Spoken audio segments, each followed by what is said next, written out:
কেউ প্রিয়জনের কাছ থেকে সোনার বা হীরের চুড়ি পেয়েও খুশি নয়, আবার কেউ প্রিয়জনের কাছ থেকে কাঁচের চুড়িতে স্বর্গের সুখ খুঁজে পাচ্ছে। কেউ লাখ টাকার ডাইনিং টেবিলে বসে তৃপ্তি সহকারে খেতে পারছে না, কেউ আবার পেঁয়াজ আর কাঁচা লঙ্কা কচলিয়ে গোগ্রাসে পান্তা ভাত গিলে খাচ্ছে। কারো দামি খাটে শুয়েও ঘুমের ওষুধ খেতে হচ্ছে, কেউ কেউ আবার হিমেল হাওয়ায় দিব্যি অঘরে ঘুমোচ্ছে।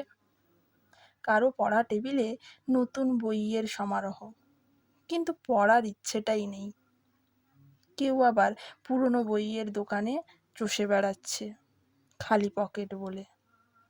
কেউ বিলাসবহুল গাড়িতে বসে চিন্তিত, সন্তানগুলো মানুষ হলো না, এত সম্পত্তি ধরে রাখতে পারবে তো।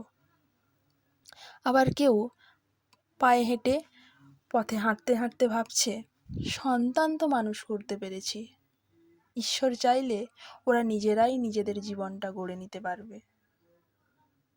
এই পৃথিবীতে নানা রঙের মানুষ বিভোর তাদের নানা স্বপ্নে, কিন্তু মনুষ্যত্বটাই বিক্রি হয়ে যাচ্ছে।